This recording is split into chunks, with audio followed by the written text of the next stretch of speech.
들으시면은 조금 낯설고 뭔가 좀 제 강의 방식에도 또 적응이 좀 낮고 이래서 좀 어렵게 느껴질 수도 있습니다. 근데 이제 반복적으로 들으시면은 금방 또 익숙해집니다. 이 경매가 어떻게 보면은 참 우리 사회에 꼭 필요한 그 업무로 따지면요, 자격사 업무로 따지면은 법조계 변호사, 법무사 업무 일부 하고, 그 다음에 부동산 업계에 건축사나 토목설계사나 중개사 이런 분들의 업무를 합친 거예요. 그래서 경매가 사실은 거의 법조계에서도 경매 분야를 나는 우리 경매 잘 안 한다는 얘기는 안 하면서 상담을 하러 가시면은 변호사 사무실 가면은 법무사 사무실 가보라고 하고, 법무사 사무실은 변호사 사무실 가보라고 하고, 그런 데도 많을 거예요. 그 이유가 그거예요. 자기가 그 아픈 그거를 말할 수가 없잖아요. 나 그거 모른다 이렇게 할 수가 없잖아요. 그래서 지금 여기 저희 학원에도 경매 분야는 변호사, 법무사 쪽도 상담이 많이 와요. 어쩔 수 없이. 간혹에 강의도 듣는 분 계십니다. 법무사 오픈하기 전에 이제 듣는 분도 계시고. 이제 본론을 들어가 볼게요. 이게 부동산이 무엇인가, 이거를 간단하게 우리 좀 생각해 보고 가자고요. 부동산은 한마디로 동산과 비교되는 건데, 부동산은 우리 문외하는 들은 그렇게 말씀하잖아요. 움직이지 않는 거. 맞아요. 틀린 거 아니에요. 동산은 쉽게 움직여지는 거. 근데 그게 전적으로 맞는 건 아니에요. 왜 그러냐면은 선박 있죠. 선박도 20톤급 초과하는 것들은 부동산이에요.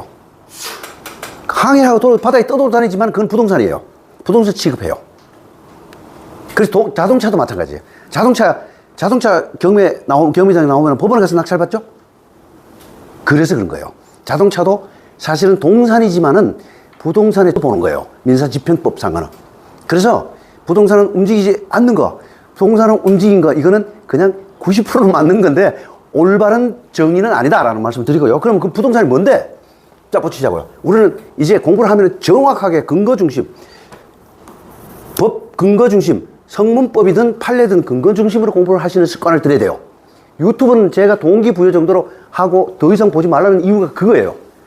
지도 모르면서 어깨너머로 배운 거야. 두루뭉술게 지 지식인 양, 지가 연구한 양, 이렇게 강의를 하는 사람이 대부분이에요. 그래서 근거 중심 내지는 그죠? 근거 중심에 법리 중심으로 공부를 하셔야 됩니다. 자, 부동산이란 움직이지 않는 거, 이거는 법리나 근거 중심 공부가 아니고 그냥 주관적인 생각이에요. 자, 법리 중심으로 부동산은 우리 첫 번째 민법에 있어요. 민법 99조에 보면은 토지하고 부동산의 토지는 부동산. 자, 그 정착물 이렇게 돼 있어요. 토지와 그 정착물은 바로 다른 말로 하면은 토지와 건물이에요. 자, 부동산을 민법에서는 딱 두 가지로 이렇게 정의를 하고 있어요. 아주 쉽죠? 끝이야. 땡. 민법에서 이게 끝이야. 부동산은 토지와 건물. 그런데 왜 그래 복잡해, 부동산이. 부동산을 업으로 먹고 사는 자격사를 몇 개 만들어 놨어요. 그죠? 법무사도 부동산 먹고 살죠?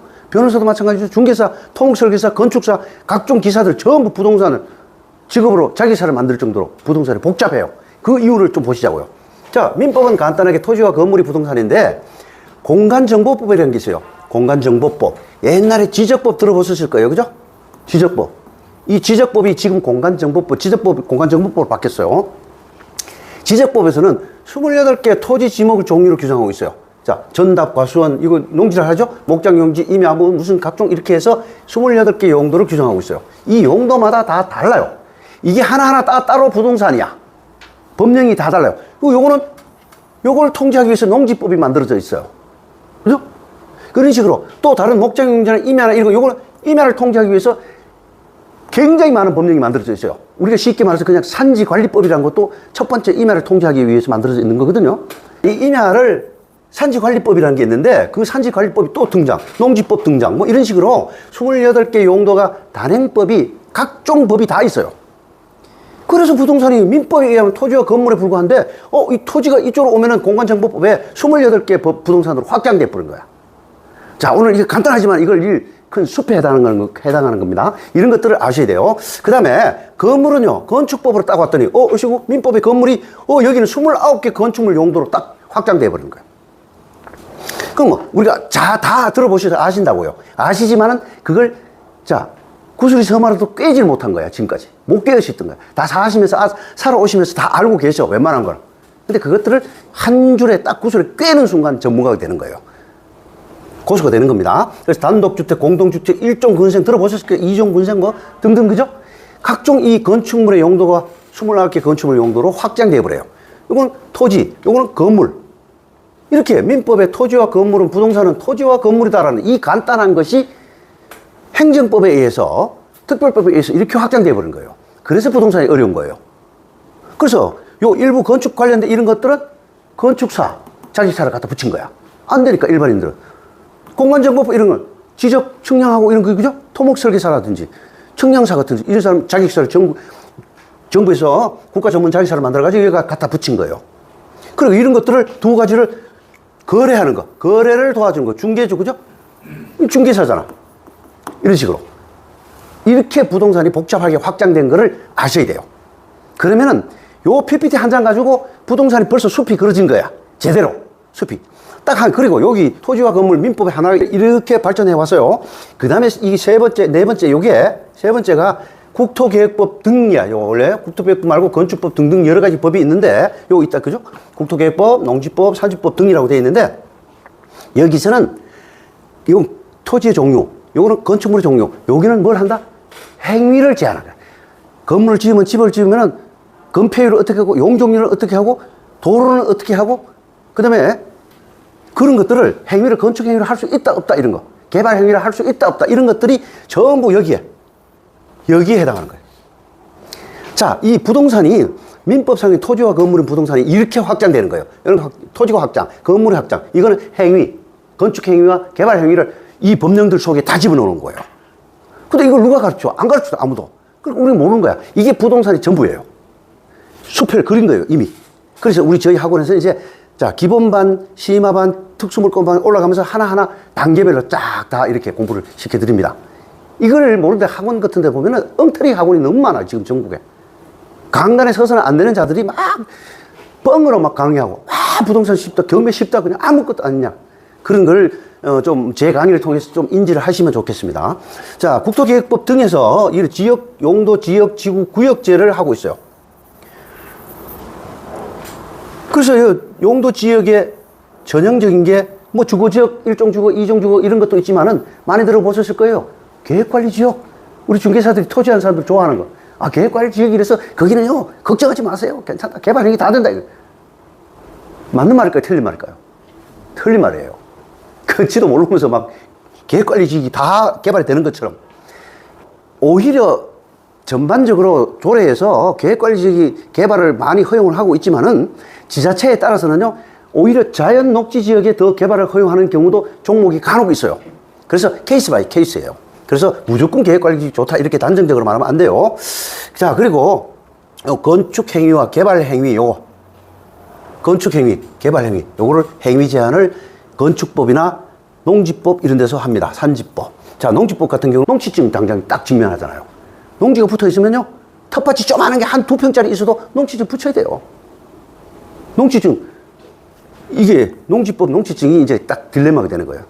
어제도 보니까 충북 영동에 사시는 분이 한번 오신다고 그러는데, 농지증이 자기는 분명히 될 것 같은 농지증 붙여라 그래가지고 낙찰을 받으려고 보니까 면사무소 갔더니 농지증 안 된다. 그래서 어떻게 하면 좋느냐? 그럼 말로는 안 되거든요, 그게. 확인을 해봐야 되니까. 그래서 사건 번호를 안 가르쳐 주시고 그러는 분 계셨는데, 자, 이 산지관리법도 마찬가지야. 산지관리법이 임야가 내 소유라면 건축물을 지을 수 있다, 없다? 무조건 안 되는 거예요. 내 소유라고 해서 무조건 되는 게 아니에요.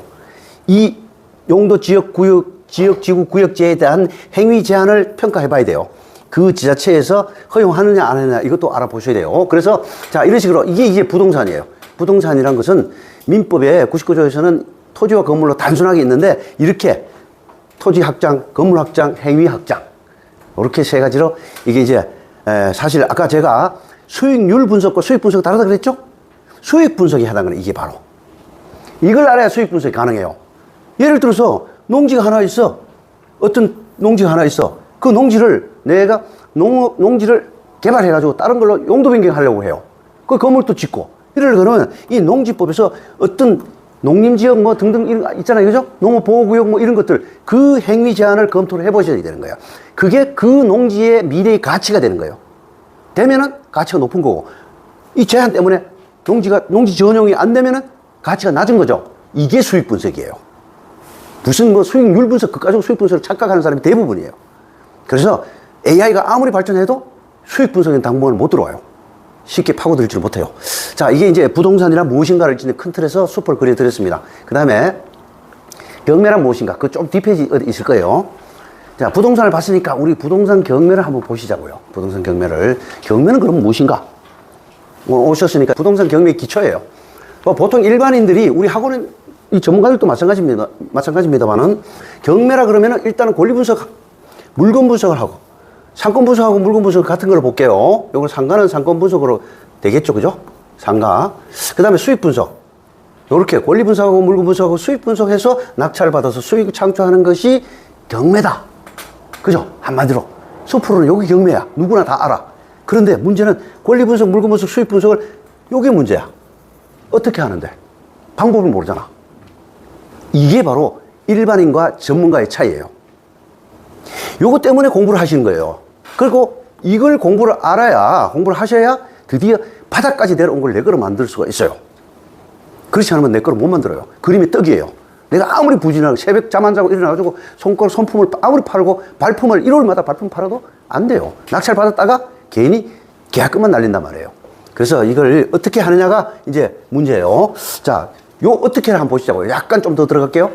전문가 입장에서는요, 전문가 입장에서는 이 수익 분석을 하고 권리 분석, 물건 분석, 수익 분석을 하는데 이게 아까 보셨듯이 건물의 용도, 토지의 지목, 요것도 알아야 되는 거예요. 그 다음에 토지의 지역, 지구, 구역 제한, 행위 제한, 요것도 알아야 돼요. 이게 바로 수익 분석입니다. 이게 바로 수익 분석이에요. 그 다음에 우리가 여러 가지 권리 분석이 많은데 이런 특수 물건도 좀 알아야 돼요. 우리가 그래서 저희 학원에서 특수 물건반이라고 있어요. 특수 물건반이라고 만들어 놨습니다. 특수 물건의 종류는 여기는 유치권, 법치권 이런 것들을 특수 물건을 하는데 이것 말고도요 특수 물건이 많아요. 우리가 바닥까지 내려온 물건을 내 거로 낙찰받을 수 있느냐 없느냐 하는 거는 이런 권리들을 알아야 돼요. 경매 물건의 5, 60%를 차지해요. 특수 물건이. 그 나머지 40% 내지 50%는 나머지 자 60% 정도가 이 특수 물건이 붙은 거라면은 40% 정도는 뭘까요? 아파트, 그 다음에 빌라와 다세대 이런 주택을 빼고 나면요 별로 없어요. 낙찰 받을 만한 게 없어요. 결국은 특수 물건을 알아야 된다는 얘기 결론이 나오는 거예요. 특수 물건 공부를 해야 됩니다. 그래 유치권, 법치권뿐만 아니라 뭐 가압류, 그 다음에 가등기, 그 다음에 가처분. 이거는 모두가 요거는 가등기는 부동산 등기법에 나오는 거고 가압류와 가처분은 민사집행법에 나오는 거예요. 근데 이거를 한간에서는 대수롭지 않게 우습게 보는 거예요. 제가 이걸 가시삼형제라고 보통 부릅니다. 가시세계의 삼형제가 굉장히 사람을 애를 먹여요. 사실은 굉장히 애를 먹입니다. 요거 특수물건반에서 우리 학원에서 자세히 낱낱이 그냥 파헤쳐서 공부를 합니다. 그 다음에 또 특수물건 못지않게 이게 중요한 게 배당표 작성이라는 게 있어요. 이게 이제 수익성 부동산 중에서 다가구, 다세대하고 다가구는 다릅니다. 다가구는 단독주택이에요. 건축법상 단독주택이에요. 다세대는 집합건물이에요. 구분 등기된 거예요. 다가구는 단독주택이에요. 다가구는 다가구하고 통상가는 우리 소위 뭐 요즘 매스컴에서 꼬마 빌딩이라 하더구만. 그죠? 자, 정년퇴직해 꼬마 빌딩 하나 가지는 게 로망이죠. 대부분 사람들이. 아주 로망이에요. 이 다가구 통상가는요, 수익성 부동산 중에서 으뜸이에요. 수익성 부동산 중에서 굉장히 좋은 것들이에요, 이게. 물론, 이런 것들이 붙어 있는 거는, 이거는 수익성 부동산이 문제가 아니고, 이거는 특수 권리일 뿐이에요. 유치권이다, 법치권이다, 가압류, 가등기, 가처분 붙은 거는 수익성 부동산이 문제가 아니고, 요거는 권리가, 특수한 권리가 붙은 것일 뿐이에요. 그러니까 이거는 수익성 부동산이에요. 다가구 통상가는. 수익성 부동산은 상가도 물론 수익성 부동산이 되죠. 임대받는 거. 그래서 노동소득을 자본소득으로 바꾸는 수단이 바로 수익성 부동산이잖아요. 그래서 이게 로망이 될 수밖에 없는 거예요. 근데 이게 수익성 부동산은 이런 다가구 통상가는 뭐가 많아요? 임차인이 많죠? 임차인이 서울 같은 데는 20명, 30명 한 건물에. 우선 이 건물, 우리 학원 건물도 5층 건물인데 임차인이 꽤 여러 명 있잖아요, 여기요. 한 6, 7명 있거든요, 임차인이 여기 안에. 그럼 이것도 한 건물 중 한 사람이야. 이것도 꼬마 빌딩이야, 일종의. 주차장 넓고 건물 면적이 넓기 때문에요. 이런 거는 재개발, 재건축 기가 막힌 거죠, 이거는. 만약에 이게 경매에 나왔다. 그럼 저부터 낙찰 받아버리겠지. 저부터 낙찰 받아버린다니까. 굉장히 위치도 좋고, 그죠? 코너고. 자, 이렇게 이 두 가지는 임차인이 많기 때문에 이 임차인이 많은 것은 배당표 작성을 해봐야 돼요. 이거는 전국 학원에서 강의하는데 없어요. 저희 학원 말고 없어요. 쉽지 않습니다. 이 다가구 통상가의 통상가는 평택이 통상가 많을까요? 많지 않아요. 평택에. 왜 그럼 평택이 통상가 많지 않을까요? 서울은 통상가 많을까요? 많아요. 그럼 왜 평택은 예를 들어서 6층이라고 가정하자고요. 5층 이상이면 엘리베이터 설치해야 되잖아. 일단 그죠? 6층 내지 8층 정도라고 생각한다면은 서울에는 이런 이 꼬마 빌딩이 통상가가 많아요. 평택은 한번 찾아보세요. 6층 내지 8층만 돼도 통상가 거의 없어요. 전부 가로세로 다 쪼개놨어. 구분 등기를 해버린다고. 그게 사회 현상 때문에 그래요. 사회 현상은 어떤 현상 때문에 그러냐면은 시행사들이 그렇게 하는 거야. 시행사들이. 여기 시행사 관련되신 분이 계신지 모르지만은, 자, 일반적인 말씀을 드릴게요. 시행사들이 분양이 잘 되게 만들기 위해서 쪼갤 수밖에 없어요. 땅값이 너무 비싸니까. 통상가를 팔 수가 없어. 너무 비싸서 아무도 분양 안 받아. 그래서 쪼개는 거예요. 자, 그런데 영동 개발할 때, 강남이 영동 개발 그죠? 그때 당시에는 이거 규제가 별로 없었어요. 그래서 규제가 변명이 없었기 때문에 서울이나 이런 데는 굉장히 좋은 물건이 많아요. 근데 조금씩 내려오면서 도시화 되면서 성남이 도시화되고 용인이 도시화되고 서울보다는 못했지만 평택보다는 훨씬 나았어. 규제 법령이 적었다고요. 근데 지금은 평택은 최근에 20년 전에부터 개발하기 시작했다. 약 20, 30년 전에, 그죠? 그래서 평택은 규제 법령이 타이트하게 이미 퍼진 다음이야. 수도권 정비계획법뿐만 아니라 건축법 모든 게 국토계획법, 농지법, 산지법 모두가 그렇게 변한 다음에 여기 도시화가 됐단 말이에요. 그래서 벌써 만들어낸 게 공용개발의 지구단위 계획이에요. 근데 그 지구단위 계획만으로 다 막을 수 있냐? 안 된다고요. 한계가 있어요. 그래서, 자, 한마디로 표현하면은 똑같은 6층이 8층 건물에도 평택 건물하고 서울 건물은 다르다. 가치가. 건물 물리적 콘크리트 시멘트가 다르다는 얘기가 아니라 가치가 달라요. 가치가.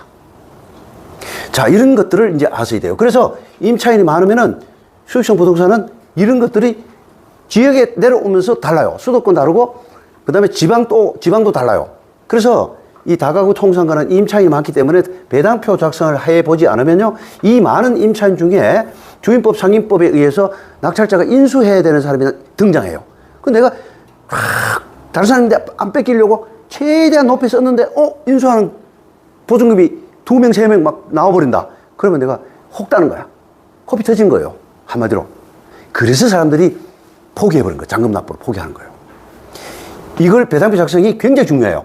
이 수익성 부동산 중에서 임차인이 벌써 4, 5명 정도만 되면요, 반드시 배당표 작성을 해봐야 돼요. 그래야 내가 어떤 임차인을 인수하는지, 어떤 임차인을 내보내 명도시켜야 되는지, 내가 얼마까지 쓰면 내 껄끄러운 대항 요건을 갖춘 임차인을 돈 받아 나가게 만드는지, 그거를 저울질할 수가 있다고요.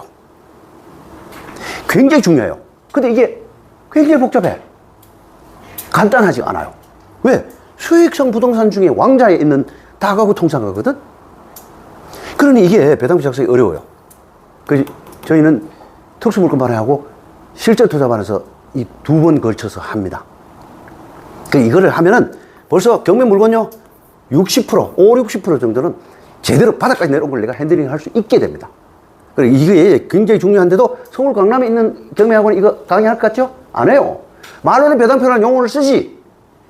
2, 3명 되는, 예를 들어서 권리분석이 임차인이 2명, 3명 정도 되는 거를 배당표라는 이름으로 배당을 누가 1등을 받고 2등을 누가 받고 3등을 누가 받고 이런 거는 배당표가 아니고요. 권리분석에 불과해요. 그거는. 권리분석이에요. 그것도 배당표와, 이 배당표는 권리분석, 물건분석, 수익분석이 다 포함된 거예요. 다 포함되는 건데 사실상 2, 3명 정도 되는 거는 권리분석이 불과하다. 그래서 이 배당표 작성을 하는 데가 없어요. 학원이 없습니다. 그래서 그런 것을 좀 참고를 하시고요. 요렇게 해서 경매란 무엇인가? 경매가 요렇게 권리분석, 물건분석, 수익분석인데 이걸 어떻게 하는 방법에 이거 이제 요건데 여기 조금 더 나아가면은 조금 더 있습니다. 그런데 오늘 이 무료 특강반에서 갑자기 그것까지 나가면은 아마 머리 아파하시는 분들이 많으실 것 같아요. 제가 요까지만 할게요. 요까지만 하고 우리가 저 실제 커리큘럼 다른 반에서는 여기 좀 더 나아가면은 아까 말씀드렸던 국토계획법이나 핵심적인 거, 건축법의 핵심적인 거, 그 조문을 하나하나 다 공부할 수는 없어요. 우리가 핵심적인 거를 공부를 합니다. 자, 그렇게 해서 이제 경매는 무엇인가를 이제 보셨고요. 그냥 오늘 이제 본론 중에서 요거를 조금 말씀드릴게요. 요거 이제 오셨으니까 아마도 말소 기준 권리는 여기 알고 계신 분들이 대부분일 거예요. 들어보셨을 거예요. 근데 한간에 말소 기준 권리도요. 예를 들어서 저희 학원에서 가르치는 거를 말소 기준 권리를 100% 100으로 본다면은 대부분의 다른 학원이나 유튜브나 이런 데서 80% 선에서 머물러 있다는 사실을 아셔야 돼요. 왜 그러냐 하면은, 자, 이 말소 기준 권리라는 거는 저는 이렇게 다들 들어보셔야 아실 거예요. 말소 기준 권리 종류가 가압류, 강제경매, 근저당, 담보권, 전세권 이렇습니다. 그런데 이 전세권은요, 예외가 있어요. 예외. 그래서 전세권 붙은 건물이 상가나 이런 것들이 나오면 굉장히 유찰이 많이 돼요. 이 예외를 모르기 때문에 그래요. 유찰이 굉장히 많이 돼요. 사람들이 달려들질 않아요. 그 다음에 요거 임의경매, 강제경매 개시결정 등기는 압류 때문에 그런데 요것도 압류 때문에 그런데 임의경매 개시결정 등기는 형식경매에서 문제가 돼요. 이 형식경매를 아무것도 안 했는데 유찰이 많이 돼요. 이거 말소 기준 권리를 이해를 못해서 그래요. 그래서 한간에 제가 우리 학원에서 이것까지 다 타이트하게 다 하는데 다 100으로 본다면은 한간에서 80% 정도 머물러 있다. 유튜브뿐만 아니라 일반 학원에서도요. 요거 굉장히 어려운 문제입니다. 요거 두 개. 자, 이렇게 해서 말소 기준 권리 종류는 저는 이렇게 암기를 하라고 합니다. 제가 저희 학원에 오신 분한테는 3가지만 암기하라 그래요. 간단하게. 나머지는 전부 이해를 하라고 했는데 가강, 근담, 전. 이 중에서 가장 빠른 권리가 말소 기준 권리가 되는 거예요. 자, 말소 기준 권리에 대해서 조금 더 말씀드리면은 말소 기준 권리가 왜 생겨나냐 하면은 민사집행법 3대 원칙하고 관계가 있어요. 민사집행법 3대 원칙이 요 3가지인데 잉여주의 원칙과 인수주의, 말소주의 원칙이 3대 원칙이에요. 요 잉여주의는 채권자에 대한 원칙인데 채권자가 경매 신청을 맨 앞에 있는 채권자가 반드시 경매 신청하라는 보장은 없잖아요. 3번에 있는 자가 할 수도 있잖아요. 그죠? 예를 들어 3번이나 4번에 있는 자가 경매 신청을 하면은 자기한테 한 푼도 안 들어와. 유찰대가 낙찰, 지금 다운돼 버리니까. 1순위 채권자 받아가고 2순위 받아가고 3순위 받아가고 4순위 오면은 한 푼도 없어. 그러면은 법원에서 낙찰자한테 승낙을 안 해줘요. 입찰을, 경매, 매각을 취소해버리거나 아니면은 낙찰을 불허해요. 불허가. 허가해주지 않단 말이에요. 그 억울하죠? 누가 경매 진행해가지고 3차 기일까지 유찰됐는데 내가 낙찰 받았는데 왜 불허가 해주나? 이 신청 항고를 해도 안 돼요. 왜? 이거는 태산줄령이야. 민사집행법의 최고의 원칙이거든요. 그러니까 채권자에 남지 않는 거는 안 된다. 채권자가 니인데 한 푼이라도 배당이 될 때만 경매를 신청해라. 이 말이에요. 그래서 이게 잉여주의 원칙이에요. 그리고 그 다음에 낙찰자에 대한 원칙이 2가지 있는데 인수주의 원칙과 소멸주의 원칙이에요. 요 낙찰자가 요 딱 중간에 딱 저 선을 끄볼게요. 요렇게. 요 선을 기준이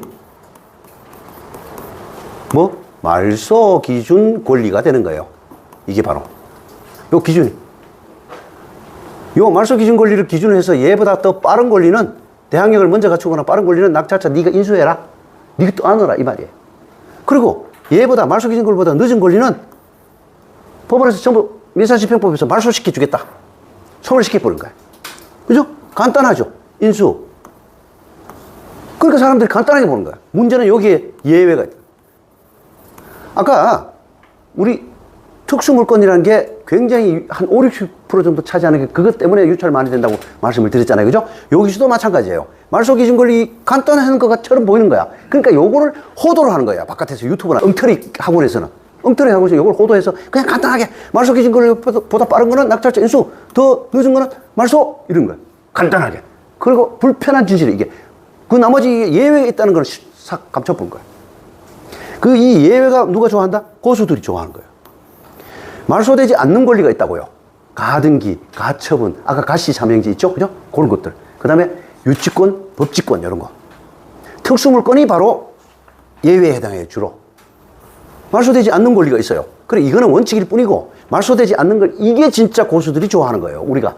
기왕이면 유찰 많이 된 거 많이 남겨야지. 경매를 하면서 80%, 90% 낙찰 받아가지고 무슨 경매를 하는 겁니까, 그게. 그죠? 아파트는 몰라도. 그래서 이게 예외에 있다는 사실. 요 인수주의와 말소주의에 말소되지 않는 권리가 바로 고수들이 사냥한 최고의 물건이다라는 거고요. 자, 요 3대 원칙입니다. 이게 그 3대 원칙에서 태동되어 나오는 게 바로 말소 기준 권리다. 근데 그 말소 기준 권리도 가강 근담전 간단하게 이렇게 사람들이 말하는데 그렇지 않은 게 예외가 있다는 사실이에요. 그리고 법이나 모든 게 그래요. 예외가 중요해요, 법은. 법을 잘 지키고 채권자, 채무자가 스스로 갚으면요, 채권자가 소송할 일 하나도 없어요. 변호사 다 굶어 죽어야 되지만. 그래도 그게 정상적인 사회예요, 사실은. 유토피아 같지만, 그죠?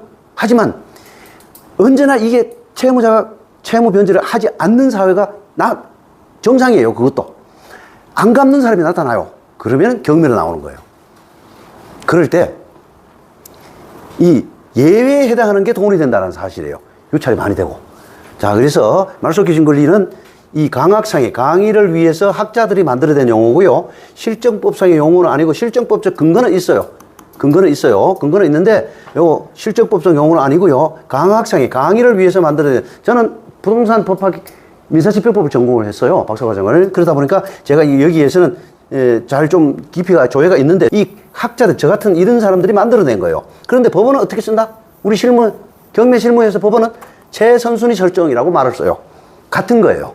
자, 요 사례를 볼게요. 여기 보세요. 법원이 작성한 매각 물건 명세서예요. 법원이 작성한 권리분석서예요. 여기 보면 최선순위 설정 이렇게 돼 있잖아요. 요게 바로 강학상의 용어인 좀 전에 말소 기준 권리를 말하는 거예요. 그래서 요게 근저당 끝 딱 돼 있잖아요. 그죠? 이렇게 법원은 이 강학상의, 학자들의 강학상의 용어를 거부하는 게 아니고 받아들이기는 받아들이는데 요거를 실정법상의 용어가 아니다 보니까 최선순위 설정이라고 용어를 쓰고 있다라는 거. 자, 그 다음에 이 말소 기준 권리 종류는 말씀드렸고요. 그 다음에 자, 이제 우리가 여기서 경매, 우리가 정작 돈이 적어도 경매를 할 수 있다 그랬잖아요. 그죠? 앞에서 한번 하셨던 기억이 나죠? 예. 1,000만 원, 500만 원, 1,000만 원 또는 4, 5천만 원 가지고도 할 수 있다고 말씀드렸던 그 사례를 한번 볼게요. 정작 돈이 적어도 경매를 할 수 있다. 소액 투자 사례를 한번 볼게요. 소액 투자 사례. 자, 제가 이제 복잡한 거 이걸 어떻게 이건 이제 옥션에서 캡처해 온 거예요. 옥션을 어떻게 보고 권리 분석하고 이런 것들은 나중에 기회가 돼가지고 유료 강의 들어오시면 기본반부터 천천히 말씀을 드릴게요. 이거는 그냥 핵심만 탁 터치할게요. 화성시 반성동의 다세대 주택이에요. 다세대 주택. 이 낙찰기일하고 매각기일 이런 것들은 배종기일 이런 것들은 굉장히 중요해요, 사실은. 그렇지만은 나중에 말씀드리고 지금 자, 간단하게 여기에 말소 기준 권리예요. 자, 아까 가강 근담점 중에서 가장 빠른 권리 근 나왔잖아요. 가강 근. 그리고 얘가 말소 기준 권리예요. 말소 기준 권리인데 이전은 소유권은 권리 분석의 대상이 아니에요. 망했기 때문에 이미 자기가 망한 사람은 문제이기 때문에 이미 경매이기 때문에 지워져요. 아무것도 없어요. 말소 기준 권리도 사라져요. 아무것도 없어. 끝이야. 그런데 우리 진행 결과를 볼게요. 낙찰 70%대 낙찰 혼자 낙찰 6천만 원에 7천만 원짜리 6천만 원 낙찰을 86%대 낙찰 받았어요. 그리고 미납. 왜 미납합니까? 낙찰 받으시면 보증금 4,900만 원 되는 10%니까 490만 원 날려버린 거예요. 그죠? 왜 미납하냐고. 그래서 다시 미납, 유찰, 여기 와서 낙찰을 받은 거예요. 이 사람이 3,500만 원에 낙찰 받았잖아요. 그죠? 50%. 7천만 원을 3,500만 원에 낙찰 받았잖아요. 아까 용도 뭐였죠? 다세대 주택이잖아. 지금은 현 정부의 부동산 규제 정책 때문에 여기 타격을 입어요. 대출이 잘 안 된다고. 잘 안 되지만은 3,500만 원 정도는 자기 돈 다 들고 있잖아요. 보통 웬만하면, 그죠? 그래서 이거는 문제가 없어요. 그런데 횡재했지 뭐. 3,500만 원 가지고 낙찰 받았잖아요. 50%의 낙찰 받았. 그 다음에 두 번째 사례. 자, 이 용인에 있는 도로예요. 도로를 낙찰을 받은 걸 보십시다. 이게 말소 기준 권리예요. 소유권 이전 이건 필요 없고요. 이 담보권 강제경매 다 사라져요. 가압류 피보존 권리가 돈이에요. 다 사라져요. 아무것도 없어요. 그냥 사라져요. 그런데 봤더니 유찰 낙찰 34%대의 낙찰을 잘 받아놓고 또 미납. 경매 이렇게 하는 사람이 수두룩하다니까요. 이런 사람은 경매에서는 안 돼요. 믿져요. 결국은 그러다가 경매계를 떠날 수밖에 없어요. 포기한다고요. 전국에는. 자, 그 다음에 34%대 다른 한 사람이 들어가서 낙찰 받았어요. 허가가 났고. 그리고 우리는 지금 뭘 보고 있다? 적은 돈으로 투자할 수 있는 걸 보고 있잖아요. 그죠? 핵심이 권리 분석이 문제가 아니라, 미납을 했지만 그게 목적이 아니라고요. 자, 감정가 1억 300만 원이에요. 1억 300만 원인데 여기 39%대 4천만 원 낙찰 받았어요. 어때요? 4천만 원 가지고 1억짜리 내 거로 만들잖아요. 도로. 근데 어떤 분이 그러더라고. 그 도로 받아가면 안 돼요. 이게 바로 수익 분석이에요. 아까 분명히 보시잖아요. 부동산 종목은 도로잖아. 도로 그 받으면 안 돼요. 그런 분이 계시더라고요. 서울서 제 강남에서 강의. 요 문제를 한번 서울 강남에서 한번 집어넣어서 얘기했었는데, 이 도로, 이거는 지목일 뿐이에요. 자, 그림에 보세요. 옆에 건물들이 꽤 있죠? 몇 세대가 있죠? 여러 세대 있잖아요. 그죠? 그림상. 제가 여기 가보진 않았지만, 근데 이 도로가 경매에 나왔다고요. 이 도로가. 그럼 어떻게? 이 사람들이 이 도로를 날아다닐 수 있나요? 안 되잖아. 그러면 치료를 해야지, 임대료를. 치료받으면 되잖아요. 됩니다, 이거. 치료받은 게 가능합니다. 제가 지금 변호사, 법무사 업무를 저는 다 해봐가지고 20년간 그쪽에서 또 근무했기 때문에 다 알기 때문에 자신있게 말씀드립니다. 이 도로가 경매 나오는데, 도로가 경매 나왔는데 낙찰을 받았잖아요. 이 사람이 미납한 이유는 뭔가 낙찰을 받고 나서 여기저기 가 물어보니까 우리나라는 정의주의 사회이기 때문에 합리주의 사회가 아니기 때문에 유럽과는 달리 모르면 유럽 같은 모른다. 어디가 전문가인데 물어보세요. 이렇게 말하는 게 아니라 내가 아는 척 해버려. 이게 정의주의 사회의 특성이에요. 그래서 낙찰을 받아놓고 여기저기 물어보니까 야, 그거 잘못 받았어. 그거 더 주겠어? 옆에 있는 사람이? 이러니까 그만 포기한 거예요. 요 미납한 사람은. 됩니다, 이거. 됩니다. 이 사람은 34% 낙찰을 잘 받은 거예요. 장철진 외 3명, 응찰 1명 이렇게 돼 있잖아요. 그죠? 요거는 공유로 낙찰 받은 거예요. 공유로. 가능합니다. 이런 것들은 상당히 괜찮은 물건이에요. 1억짜리를 4천만 원 낙찰 받아가지고 지속적으로 몇 년간 이 건물이 보통 몇 년 정도 존속합니까? 4, 50년 이상 존속하잖아요. 보통 그죠? 그동안에 계속 치료를 받을 수가 있어요. 그러니까 다른 사람 불특정 다수인다는 거, 그건 어쩔 수 없어요. 그건 어쩔 수 없지만 이거 가능하다고요. 도로라고 무조건 무시할 게 아니에요. 용도일 뿐이에요. 그 다음에 또 그런 거 한번 보자고요. 양평군에 있는 하천. 네? 지료를 어떤 기준으로 책정을 해서 받냐고. 그거를 소송을 해야 돼요. 그거는 협의를 하면 되는데, 우리 그 특수물권법에서 그런까지 나오는데, 이제 여기는 기본법 밑에 이제 처음 적으니까 제가 생략해버려 넘어가는 건데, 그거는 협상해서 이제 보통 뭐 내용 우편을 보내든지 협상을 해가지고 하면 되고요. 첫 번째로. 안 되면은 소송해야 돼요. 소송하면 무조건 이깁니다. 근데 통상적으로 오래전부터 이렇게 다녔던 도로면 그거를 강제로 우리가 밀당이라 해서 막아가지고 지료를 받을 수가. 근데 그런 가상이 일종의 가상인데, 여기 우리 현장 가보기 전에 그런 가상은 끝없이 나가기 때문에 제가 차단합니다. 차단하고, 여기는 얼핏 봐서 이 최근에 지은 건물들이에요. 그렇게 오래 안 된 건물들이에요. 그렇다면 여기가 오래 전부터 도로가 있었다 하더라도 이 도로를 통과해서 자기들이 가야 될 거 아니에요. 사형승낙을 받든지, 건축법에서 사형승낙을 받든지, 아니면은 설사 이 사람들이 예를 들어서 이게 도로가 갑일 때 이 사람들이 지었어. 이 건물들이. 갑의 도로를 갑이 소유하고 있을 때 지었다 하더라도 갑이 경매 망해가지고 의리 낙찰을 받았어요. 그럼 갑이 사용승낙 해줬던 거 그대로 유효할까? No. 왜 유효해요? 이 사람인들은 안 먹혀요, 그게. 왜? 사용승낙은 뭔데? 법적으로, 민법적으로. 임대차 계약일 뿐이에요. 그래서 법을 많이 알아야 되네. 아는 만큼 보인다. 이거는 당신이 옛날에 사용승낙 해줬는데 난 그걸 몰라. 지료도 경매를 난 낙찰 받았거든? 이 사람들이 날라다니지 않는 한 지료를 안 주고 안 돼요. 예. 자, 그 정도를 하고요. 자, 그 다음에 요거를 양평에 있는 하천이에요. 이것도 아까 도로처럼 지목이 하천일 뿐이에요. 자, 보시다시피 보세요. 이미 하죠? 옛날에 좀 물이 흘렀나 봐. 아주 옛날에. 물이 흘렀는데 지적법상 하천으로 등재가 돼 있는 것 뿐이에요. 근데 그걸 용도변경을 안 한 거야. 이 땅 주인이 용도변경 안 한 거예요. 그러고 뭐 이렇게 저렇게 살다가 이 채권자 보십시다. 임종식이라는 개인인데 돈 빌렸네? 그죠? 이 사람한테 돈 빌렸다가 그렇게 저렇게 살다가 이 사람인데 빌렸는데 이 사람이 경비 넣어버린 거야. 그래서 이런 같은 경우에 보세요. 자, 진행 과정을 보자고요. 이걸 볼 것도 없어요. 그냥 지워줘요. 아무것도 없어. 권리분석은 그냥 굉장히 쉬운 거예요.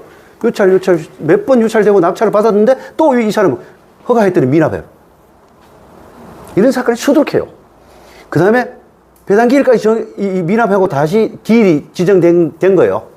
그래서 다시 낙찰을 다른 사람이, 얘는 첫 번째 사람은 김영숙 씨는 낙찰을 포기했고 미납을 했고 다시 다른 사람이 낙찰을 받은 거예요. 그게 요 있잖아요. 그죠? 배당 기일까지 정해졌는데 미납하고 17%대 낙찰을 받은 거예요. 이걸 허가가 됐네요. 그죠? 기한 납부까지 했네요. 17%. 우리는 지금 적은 돈으로도 경매를 할 수 있다는 지금 주제가 그거잖아요. 그죠? 그 얼마예요? 3천만 원이잖아. 이거 얼마에 낙찰 받았어요? 500만 원 받았어. 550만 원. 500만 원 받았잖아요. 18%대. 어때요? 3천만 원, 500만 원 가능하다고. 이거 하천인데 건물 지을 수 있다 없다? 됩니다. 아, 이게 이제 수익 분석이에요. 부동산을 종국적으로 보는 눈이에요. 부동산의 지목만 가지고 따진 사람은 아주 부동산 초짜야. 아셨죠? 부동산 초보예요, 초보. 아까 제가 말씀드렸잖아요. 다른 법령을 가지고 가능하다고. 하천을 용도변경하면 되지. 물론 지금 국가 하천이나 정부 관할 직할 하천 이런 건 안 돼요. 이건 그런 게 아니에요. 자, 이거는 용도만 하천일 뿐이에요. 제가 다 조사를 하고 로드뷰를 보고 공부를 띄워봤더니 전부 임야 상태, 임야 상태. 이 옛날에 왜 또랑 같은 게 흘렀겠지. 산에서 내려오는 또랑 같은 게. 그런 게 있으니까 하천으로 돼 있었던 거예요. 자, 그리고 이런 것도 잘만 주인 만나면은 환골탈퇴할 수 있다. 그 실력이 아는 만큼 실력이다. 아는 만큼 보인다. 자, 그런 말씀 드리고. 그 다음에 근린상가예요. 강북 수유리에 있는 근린상가. 이걸 한번 보십시다. 근린상가인데, 요게 이제 말소기준 권리고, 담보권 이미 전부, 요게 근저당 지을권 때문에 또 사람들이 망설였을 것 같아. 자, 이게, 근저당권보다도 훨씬 더 늦게 사업자 등록, 자, 상가는요, 근린상가였죠, 그죠? 점유 플러스 사업자 등록 요 두 개를 가지고, 상가주택 임대차 보호법에서는 대항 요건이라 그래요.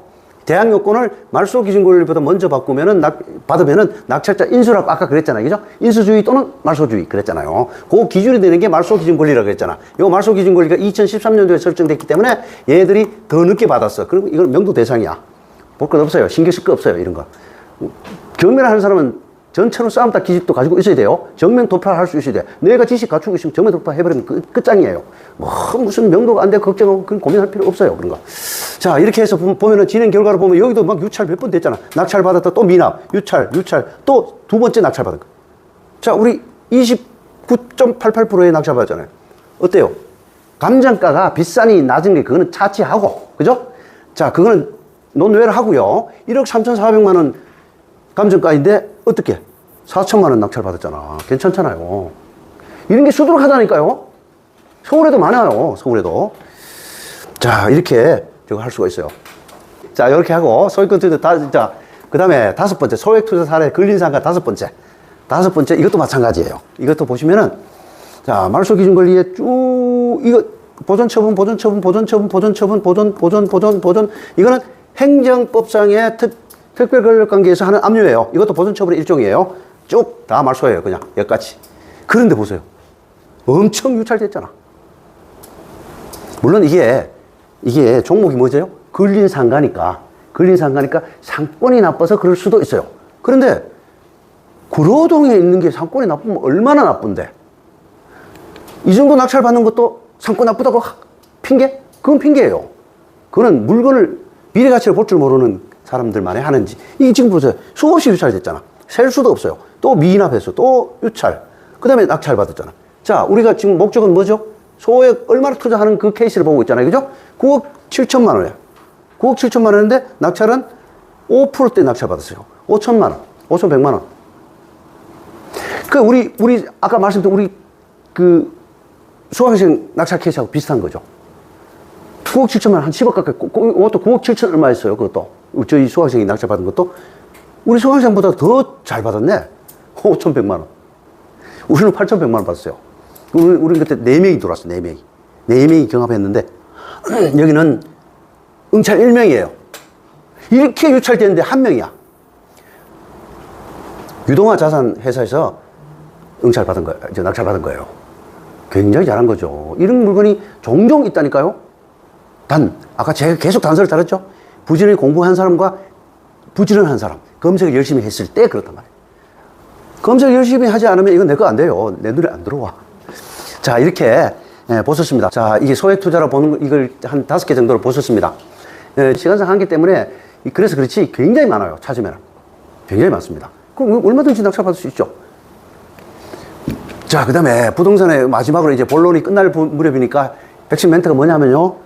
이거 꼭 중요한 멘트입니다. 사실은 이걸 인식하고 안 하고는 부동산으로 돈을 벌고 안 벌고의 천지 차이입니다. 이게 실거래가로 사는 것은 더 이상 수지 탓을 맞추기 어렵다. 부동산은 지금 언제 우리나라 그런 시점에 와 있어요. 그래서 일본도 한때 이러다가 와장창 잃어버린 10년이 도래했죠, 그죠? 일본도. 우리도 지금 위험한 단계에 와 있어요, 지금. 부동산 실거래, 지금 앞으로 개발해가지고 분양하는 거 쉽지 않아요. 쉽지 않습니다. 지금 실거래가로 특히 상가 같은 거는 수지 탓을 맞추기가 쉽지 않아요. 그리고 토지에 건물을 지어가지고 내가 사는 건 목적이 별도인데, 그거는 괜찮은데, 그걸 지어가지고 분양하는 거는 쉽지 않아요. 그걸 꼭 명심하셔야 됩니다. 자, 시장에서 부동산을 반값에 살 수 있는 건 오직 경매시장뿐이라는 거 아까도 말씀드렸고, 그래서 이제 부동산 경매는 지금까지 쭉 제 강의를 잠시 들으시면서 어때요? 선택이 아니라 필수라는 거. 부동산 경매 필수예요. 20대, 30대가 지금 경매장 가보십시오. 20대, 30대 굉장히 많아요. 그런데 엄청나게 포기해. 유튜브 때문에 그래요. 그걸 아까도 말씀드렸듯이 그렇습니다. 자, 그러면 자, 10분간 잠시 휴식하고 이 마지막 이제 남았습니다. 경매 절차하고 이제 이 투자 사례. 지금부터 이제 사례를 볼 겁니다. 요거. 경매 지식 부족으로 계속 포기했던 것들. 근데 이런 것들 보시면은 굉장히 이 경매의 큰 윤곽을 좀 잡을 수가 있어요. 그 다음에 우리가 투자했던 것들. 이 사례는 시간이 그렇게 많이 안 걸리거든요. 이게, 요거 전부 소액 투자했던 것들. 사례 마무리 지을게요.